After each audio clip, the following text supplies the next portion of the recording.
What are the great filters that are keeping guys from getting good at game? Why is it that so few guys emerge out the top of this game funnel when actually the process of getting good at game is not overall that complicated?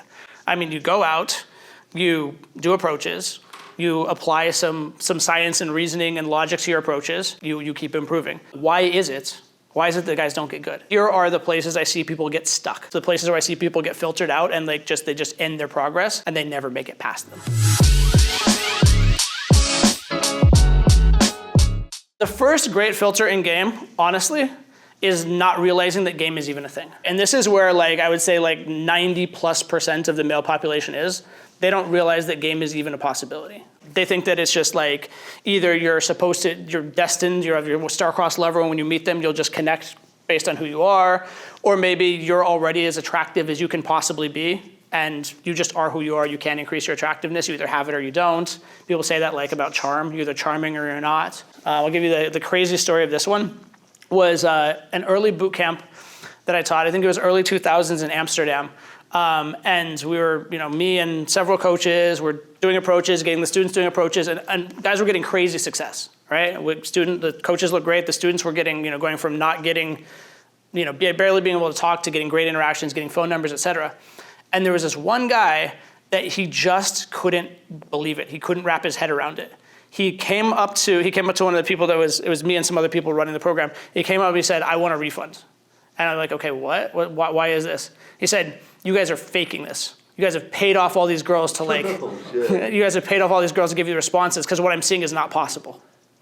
And he literally, we were in Amsterdam at the time, he literally believed, between the students and the coaches, we talked to probably 50, 100 girls, literally thought there were all these girls, all the girls in the area, all the girls in the square, all the girls in the clubs, we'd paid off every single one of them to give us good responses.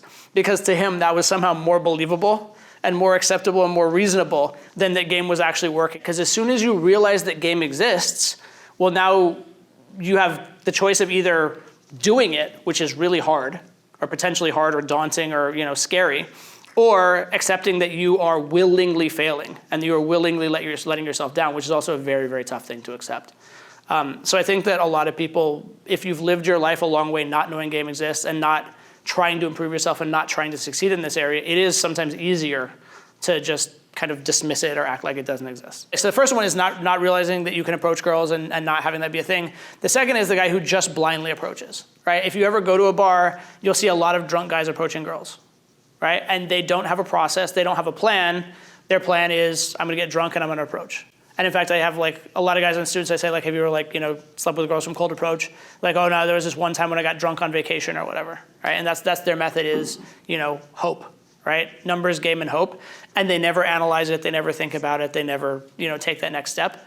And it does work to an extent, right? Because if you are a guy who is, doesn't care about consequences very much because you're drunk and is horny and gonna take action with enough reps, you can get at least some moderate success doing that. But you will absolutely be capped. A lot of guys, they have this idea that the way to get good at game is by taking action, which is true. But they think that if they just take enough action, they'll get good, period. And that's all they have to do. And so they don't think, they don't adjust, and they're not smart about the action they're taking.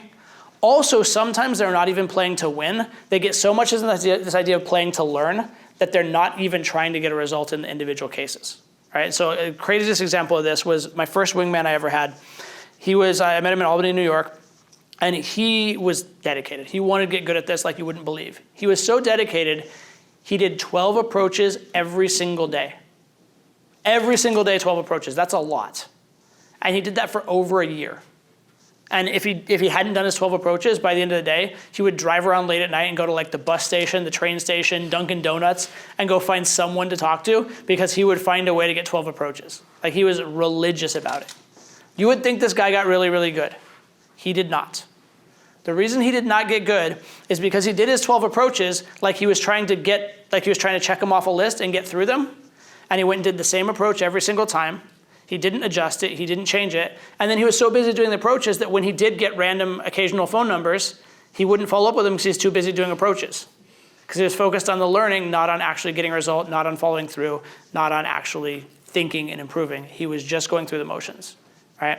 It's the difference between what I call hard work and is it like difficult work and hard work, right? So hard work is like if you go to the quarry and carry heavy rocks, that's hard work, right? But you're never gonna become rich doing hard work. You're never gonna like get ahead doing hard work. You might get a paycheck, right? Difficult work is designing a machine to carry the rock for you so that you don't have to lift as much. And that doesn't have a guaranteed payoff, and it requires a lot more intellectual thought, and it's a bigger risk, but it is the way that you're gonna eventually get ahead. Because if you do that, now you don't have to carry the rocks, now you're freed up to do other difficult work, right? So you wanna focus in your game on not just doing the hard work and just like banging your head against a wall to try and get results. You wanna do the difficult, smart work, and you need to do the analysis. Hey guys, it's Todd, and I have a serious question for you. Are you a guy who just likes watching these videos, or are you really dedicated to getting this part of your life handled?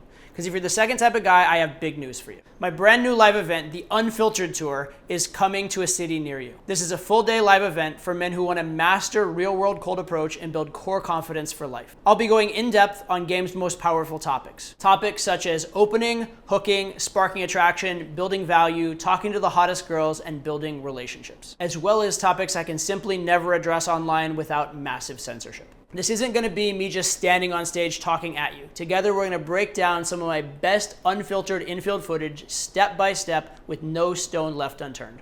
I've also created new drills and exercises to make sure these skills actually stick before you leave the room. Last but not least, you'll meet local wingmen you can team up with, and we'll wrap up with a live open Q&A where you can ask me literally anything. To see the full tour schedule and to save your seat before they fill up, just click the link below. And if your city isn't listed, let me know in the comments so I know where to go next. This is 8 hours of pure unfiltered cold approach. If you're ready to kiss your excuses goodbye, sign up at the link below. The next one is just failure to take action. So maybe you know that game is a thing, but you're not taking action. And this could be just knowing it's a thing and then dismissing it, but what it usually is, it's like keyboard jockey syndrome. It's this idea that I wanna have every single traffic light be green before I take action, right? So I wanna know how to pass every shit test, what to do on a date, how to handle this scenario, this scenario, this scenario. Guys will tell me, like, they'll get one of my courses and I'll be like, hey, have you gone out and done approaches? Well, no, I really wanna finish the course first. I really wanna finish all the videos and review them and review my notes on the videos and review my notes on the notes on the notes on the videos, and then I'll be ready to do an approach, right? It doesn't work like that. You have to take action. So a lot of guys, they find out about game and they become keyboard jockey. And I hear this on boot camps all the time, right? Guys that have finally taken action, but they're like, yeah, I've been studying this and not taking action for however long, whether it's a month or a year or 6 years or however long, and I finally took action. But yeah, not taking action is the second great filter. Game is a beautiful thing. And the self-improvement that comes from game is wonderful and can be one of the best things that happens to you in your life. But there are ways to doing game have negative impacts on you, especially with regards to if you're doing a lot of night game or if you're going on way too many dates. I've seen guys become very alcoholic doing game. I've seen guys start to use drugs in doing game and even use drugs as a crutch, like maybe for pulling girls, that kind of stuff. Obviously, there's a downward spiral associated with that, and I have definitely seen guys who getting good at game, and then that just derails everything, not just in their game, but also life-wise. Settling for the first girl that will have you and leaving the game. If the first girl that would have you or a girl that you knew wasn't up to your standards, and it just felt comfortable and safe to call it and get out of game, that's when I have a problem with it. But I mean, the purpose of game is to meet a girlfriend. And so this idea of having your game stagnate a little bit because you're in a relationship, I'm kind of okay with that. There are things you can do about this though. You don't have to have your game stagnant if you are in a relationship, right? When you're in a relationship, you can still continue to talk and flirt with other girls, just don't sleep with them. You can still continue to work on skills like public speaking, sales, improvisational comedy. There are other ancillary skills like learning a language, learning to dance, all these other things that are also becoming more successful in your business. All these things are gonna increase your value and what you have to offer if and when you enter the dating market again. So what I would say for this one is, number one, if you're out of game because you met a girl and she's a good girl that you really are happy about, awesome. But that doesn't mean there's an excuse that if it ends, you come out worse than you went into it, because you can continue to maintain and improve your skills even within a relationship. But most guys don't, right? Many guys settle for a girl that they really shouldn't settle for, and then many guys become very complacent within a relationship. And so because they're going through the cycle of getting their game sharp, getting a relationship, and then stagnating for years, and then having to relearn the things again, they never get beyond a certain level in game because they're constantly relearning the same skills and then stagnating. If a guy has success early in life, without learning game. Let's say you were in a frat in college and you were like very popular in the frat, and so in that environment you were cool. But then outside of school, you end college, you're on your own in the real world without that environment around you, and you've never had to do a cold approach, you never had to put yourself out there for rejection. And in your mind, you're supposed to get the caliber of girl you got when you were the big man in the frat. Well, now it can be very, very hard for a guy to accept going out and taking risks. It can be very hard for him to accept getting rejections from girls that are below the standard that he used to get once upon a time. And so because his ego is attached to, I am this guy, I was this good, this is the type of girl I'm supposed to get, going through the now, he doesn't understand, maybe he does even, that was because of lifestyle, that was because of an external construct, and now he has to create it from scratch without that. And a lot of those guys just are so resistant to the process and so resistant to admitting they're beginners again, or having to go through the struggle, or having to take rejections, or having to like talk to girls that are below the standard they got there and then work their way back up, that they just never do it, right? And so it becomes a huge crutch for them, a huge issue for them. There's gonna be guys that were, like I said, in a frat could work. If you were a musician at one point, you got a lot of girls that were like just because of that. If you happen to be like, you know, you were a high level athlete, any kind of thing that gave you status, and then you lost it. Right? I mean, I could see this happening maybe like if you came from a wealthy family and had a good lifestyle, and then your family came on hard times, right? Anything like that where you suddenly have to work for something you didn't think you had to work for before, you get your ego attached. The other one that can happen actually, and this is very real, is if you got really good at game, you get in a relationship and get out of game, like I mentioned before, and then now you don't want to go through that process of learning it and becoming a beginner again, because you got attached to the idea that you were intermediate or were advanced before, and you're unwilling or unable egoically to go back to the drawing board and be a beginner. Right? Another aside on this, and this is actually one of the reasons I think that, I mean, to the extent that you can agree with me that I've stayed relevant in dating for 20 years, one of the reasons is there have been all these different styles that have existed since I started doing this. And a lot of guys got attached to whatever style they get good at. And then when some new information or a new style comes along, they're unwilling to start over from scratch in the new style. It's almost like if I was like a black belt in BJJ, but I don't know how to do stand-up fighting, me being unwilling to accept that I'm a beginner at like kickboxing or karate or something like that. Right? I need to accept that like, even if I put in this effort in this other style, in this new style, I'm a beginner, and I'm just gonna have to suck at first. And I am not special, right? I have to go through that. Right, so it's kind of weird because in game you need to think you're special a little bit, but you also need to think you're not special. Right?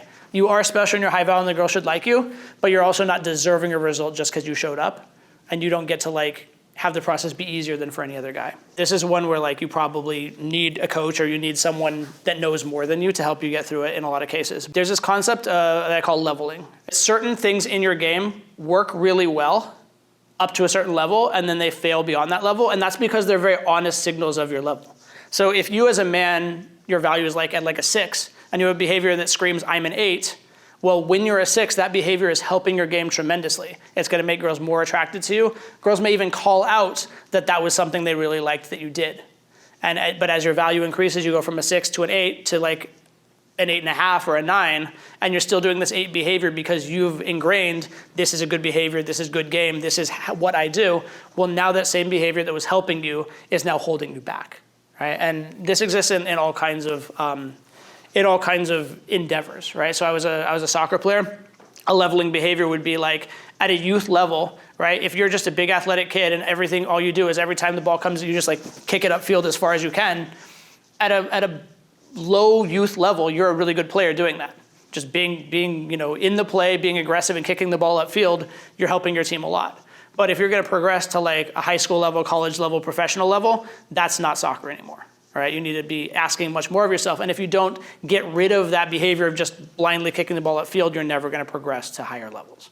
Right, stuff like that. The idea of leveling literally comes from poker, where there's a level of like, I don't know what my cards are, and then I know what my cards are, and I know what my cards are, and I can figure out what your cards are. And you can tell what level someone's playing at as they progress up through the ranks. And if you don't progress to the next level, you're gonna get all your money taken by the people that have progressed to the next level. Leveling and intermediate purgatory, very, very common sticking points, where the things that were helping you are not helping you anymore. Intermediate purgatory is also, along with leveling, it's a psychological barrier, because what happens is as a beginner, there's so many things that you suck at so much that it's easy to improve. It's easy to improve in ways that are like truly game changing. You make this one little change and your entire game looks different. You make this entire change, it changes the entire way you look at women and look at the world. Once you get to an intermediate level, the things you're going to do to make progress are going to be smaller and they're going to be less pronounced. And so if you've gotten used to progressing and it feels like you're getting better so rapidly, then all of a sudden it feels like it's slowing down. Now it feels like it's stagnant, it feels like it's pointless. And you're not getting as much payoff for the effort you're putting in, apparently, as you were before. And that will happen for a period of time. What typically will happen is you'll have a series of these like plateaus. You'll increase and then you'll plateau for a little while. It'll feel like you're not making any progress, but you actually are. You actually are progressing, you're learning a lot of things. It's just not coming through in your results yet. And then something will happen and you'll push that plateau and you'll hit another one, et cetera, et cetera. And then when you get to a higher, if you get to a higher and higher level, what happens is your actual progress is actually slower because there's less new stuff to learn. But because you're closer to succeeding with every approach, that marginal progress starts to have a bigger impact on your results again, right? So like for you guys, it's easier for you guys to make a big jump in your game than it probably is for me at this point. But most of my approaches that fail are like really close to succeeding. So a tiny bit of change might change my success dramatically. Whereas if there's a beginner and his level's here and the level to sleep with a girl is here, he could come all the way to here in his average approach and the effect on his results of who he's getting in relationships with and sleeping with would be zero, even though he's made tremendous progress. And so intermediate's tough because it's this level where like you're not in the sweet spot of either one. Right? You're not in the sweet spot where you're making these massive growth moves, and you're also not in the sweet spot where you're so close to succeeding every set that the little bit of growth you do have matters. So a big part of that is just understanding intermediate purgatory exists, understanding it's a phase everybody goes through, and knowing that it's normal that your progress slows down, and it hasn't actually slowed down. It's just part of the process. Staying too direct in your game or staying too obvious in your game. A lot of guys, when they first start out in game, they're really timid, they're probably scared of women, they're definitely scared of rejection, and they're very scared of making it man to woman. And so they'll have these conversations to nowhere that literally are gonna go to nowhere, you're never gonna succeed doing it. Once you learn that you can show a girl that you like them, once you can actually give a girl a compliment, you can express some level of desire, now you at least have a chance of success. And then as you do that more and more often, you're gonna be very direct, you're gonna be very forward, but you'll learn to be more charming about it over time, and your success, your results will increase with becoming more charming, becoming more high value while being direct. But there is a certain point where being direct and obvious will only take you so far. And that point is basically you will only ever be able to get the girls that you're supposed to get. You're not gonna get the girls that are like out of your league. And I put those in quotes because you shouldn't believe that any girl's out of your league. But if we're to poll people in society and say like, does this guy deserve this girl? If you're being very direct, you're gonna get the girls that where society and the world would say, yes, this guy deserves that girl, by being direct, by being obvious, and being just a charming, direct guy. But if it's one where like society would say like, does this guy deserve this girl? No, you can still get those girls, but you're not gonna get them by being direct. You're not gonna get them by just saying like, I like you, I like you, I like you. You have to get them by creating some tension, creating an experience, making them wonder if you actually do like them, making them chase you, those types of things.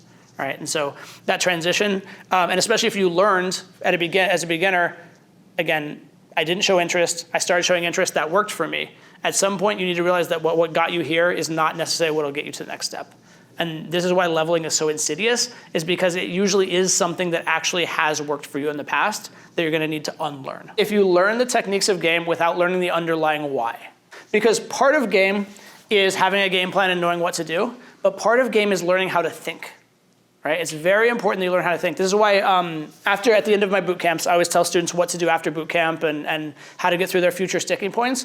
And one of the big things I always say is when you reach a new sticking point, because I make myself a resource for people after boot camp. After boot camp, like you can follow up with me, you can ask me questions, I'm a resource for life. But I don't want you to come to me the first time you have a sticking point. Not just because it would be a pain in the ass for me and it would take up too much of my time, but because you're not gonna learn as much. So part of game is having the answer. Part of game is learning how to think. And I want you to struggle with the sticking point a little bit. I want you to try and figure it out on your own for a little bit first. Even before you consult YouTube videos or programs like The System or something like that, I want you to try and figure it out first. And then consult the resources, and then consult an authority. But the process of figuring it out matters because every single situation in game is going to be different. When you're trying to take this girl home, it will be similar to the last 10 times you took girls home, but there will be some subtle things that are different. And if you can only learn by asking someone, getting the answer, and then applying it, you're going to fail every single new circumstance and have to get new information. If you learn to think it through yourself in real time, that's when you're going to get really good. Because again, game is dynamic and game is always changing. You should study evolutionary psychology, general psychology, and behavioral economics. All right, I'll give you guys a quick reading list if you haven't. A book on evolutionary psychology, like for example, yeah, you can write it down if you want. Like for example, the one I like is The Moral Animal. It's kind of an older book, but that's the one I read.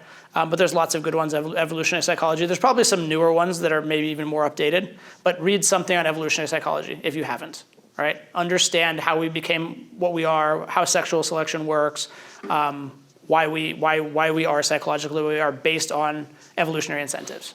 That will help you understand games so well. That's the first one. Second one, general psychology, and particularly psychology of persuasion. And so with this one, I'm going to give you the one that I read a long time ago is called Influence by Robert Cialdini. That one's great. He has a new one called Persuasion, which I've skimmed but haven't read. I think it's probably pretty good as well. But general psychology, you should absolutely read. Right? You should be well versed in general parts of psychology, especially psychology of persuasion. If you want to go like the extra on this, start reading a little bit up on sales. Learning sales is good as well. It won't help with the why as much, but it's also an effective side quest for learning game. And the next one would be behavioral economics. So like the major authors for this one are like Kahneman and Tversky, I think. But anything along the lines of that, how people make irrational economic decisions that are actually quite rational and are based in psychology. So yeah, you should check out those resources and just be well versed in them because it's just going to help you think better. It's going to help you for all those situations where there's not a clear solution that's already been discovered, where you have to discover something yourself. Having that fundamental understanding of why the techniques work will help you come up with better techniques. This is the one I ran into at a certain point, which is that your game exceeds your lifestyle. Right? If you really focus on game, and this is probably a high-level filter for game ability, but you have that your lifestyle is the limiting factor. So I remember there was a time when I was living in New York, and I had moved to New York to be a dating coach. It was right as I moved to New York, I went there and I had a certain budget for the amount of clients I was getting and what I thought was going to be happening. And then two things happened. Number one, the whole great recession around real estate and like the stuff with like the movie The Big Short, all that stuff. I watched it the first time last week. It's a good movie, right? It's a great movie. But all of that stuff and all the financial come down from that came right about that time, so nobody had any money to spend on coaching. And then right around that time, the book, The Game, which was a huge source of people finding out about game and wanting to do game, started to diminish in popularity. And so those two things happening at the same time, suddenly I'm in New York, I have all my fixed expenses budgeted for a certain amount, and I'm making like a third that amount. But I was great at game, and I was dating and going out in New York. It's one of the best cities to date in the world. And so I was dating 9 different girls, but I could not afford to take them on a date for like a hamburger, right? And so at that point, I was like, the limiting factor in my dating success is not my dating ability, my game ability, my charm, my charisma, any of that kind of stuff. It's the fact that like, once a girl's dating me, the experience of dating me is the experience of dating like a poor, cheap dude that can't afford shit, right? And I couldn't make the experience very good very easily. And I was also just stressed around money and those kind of things, right? And so that's a case where it wasn't because of dating, it was a lifestyle problem, a lifestyle constraints. And this can happen because of bad luck, like in my case there, but it can also happen if you become too one-dimensional, you become too focused on game, right? There's also guys ask me this question, should I drop out of university to learn game, which is, by the way, the dumbest thing ever, because university is one of the best places to meet girls. But also, it's taking away from your long-term success and making yourself one-dimensional. You need to have hobbies outside of game. You need to be growing in other areas. There are guys that get so focused on game that there's this paradox where, on the one hand, good game is talking about what you're passionate about to girls. On the other hand, you should not talk to girls about game. And there are guys that run into the situation where they can't talk about what they're passionate about without talking to girls about game. If that's you, that's a problem. For most guys, this is not a problem, but I have seen it become a filter for guys, where they essentially become so much about game that the lack of balance becomes the limiting factor. And then their solution is, I need to work harder on my game, and then that's actually making it worse. When you get good with girls start to act differently around you than they did when you weren't good with girls. Right? Because when you aren't good with girls and you believe girls are Disney princesses and girls never cheat, and you don't know how to turn girls on, oftentimes girls will also assume that you will judge girls who are sexually open, are slutty, who have sex, that kind of stuff, and they will lie to you. They will be very, they'll tell you the best possible story, that kind of stuff. When you get really good with girls, it's great because you have more girls in your life and it's a lot more fun, but you also have to realize the scandalous side of girls. So I've had situations, for example, where I sleep with a girl and then she rolls over in bed and calls her boyfriend and like tells him goodnight and she loves him and then rolls back over and cuddles with me. That's a frame breaker for some guys, right? That's something that is pretty shocking to your average guy and would definitely blow your brain. Or here's a crazy one, is that girls, well, oftentimes it's easier to sleep with a girl without a condom than with a condom because the condom is a logical construct, but without a condom, it just happened.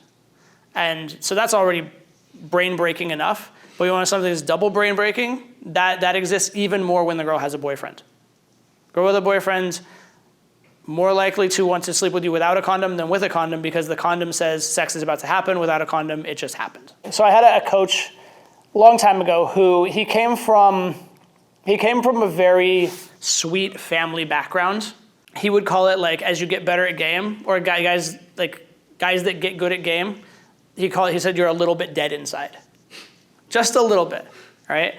Where like you have to be not so sensitive to the idea that, you can't be offended, you can't want to look the other way and cover your eyes at the idea that women are sexual beings and the idea that women might cheat and the idea that a woman might have a boyfriend and sleep with you anyways.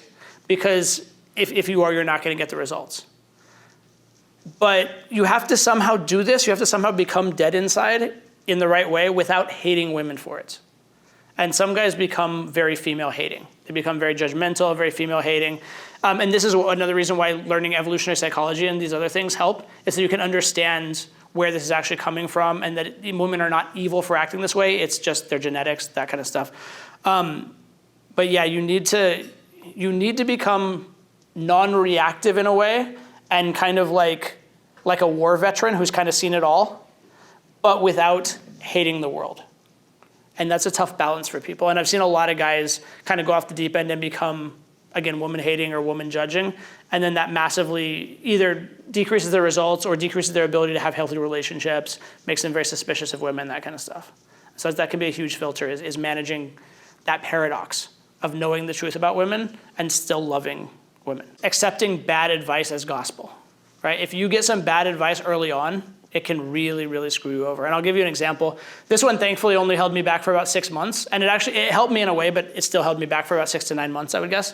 When I was very young learning game, the first source of information about game that I ever kind of believed and trusted essentially taught, you need to go take action, you need to ask for numbers, you need to ask for dates. And that was the good advice. But the bad advice was that you are, like the girl either likes you or she doesn't. And there's all these needy behaviors you can do to make her like you less. But there weren't any behaviors that he put out or any ideas of what you could do to make the girl like you more. And so the natural outgrowth of this is you should try and keep your interactions with the girls as brief as possible and go for the results as fast as possible before you have the opportunity to do any of these low-value behaviors. And so my game was very rushed, was very pushy, and I was like trying to avoid conveying my personality. I was trying to sleep with girls and get in a relationship with girls while spending as little time with them as possible so that I couldn't do any low-value behaviors. And it led to like weird situations. It led to situations where like I'd get a girl's number and the phone call was just, hey, what's up, it's Todd, do you want to get lunch tomorrow? Oh, you can't? Okay, cool, well, I'll call you later, bye. Right? And I just do that until they either said yes or said stop calling me. But that's not good phone game by any means. Or I was in college, I was on a campus, I'd get a girl's number, I'd have like a date set with her for like the weekend, I'd see her on campus, and she'd wave at me and be like, happy to see me, I'd like wave like, bye, right? Because I didn't want to like ruin it by like seeing her, right? And so it created this really, really bad idea of what game is, and this really bad like inner game belief that like you can only create low value and not high value, right? So that was a piece of bad advice I got, and that like was a cancer on my game for 6 to 9 months. Thankfully, the one good thing about that is it did get me taking action, and in taking action, I started to learn the things about that were wrong, and I started looking for other sources. I got through it, but that very much could have limited me for years. right? It could have like completely stagnated me. So you have to be very, very careful of what advice you're taking and where you're getting it from. Make sure that it's coming from someone who has like real results in the real world, and make sure that it works with your experience. And also try doing the opposite of the advice sometimes just to check, right? Try running your own experiments as well. Don't ever believe any one person absolutely, even me, right? If I tell you something, don't believe me 100%. Take it as like, look, I've been in game for a long time. I probably know some things. We've seen my infield that's legitimate, but that doesn't mean every single little thing I say is the absolute like gospel truth.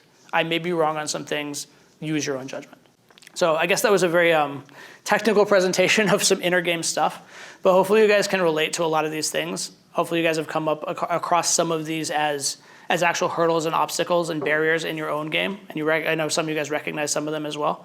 And just be aware of the ones that you've gone through and be proud of yourself. Every single one of these ones that you've gone through, be very proud of, because that means you've set yourself apart from a dramatic percentage of the male population. And every single one of these that you are currently going through, be aware of it and let's deal with it. And also be aware a little bit of the things that may lay in your future.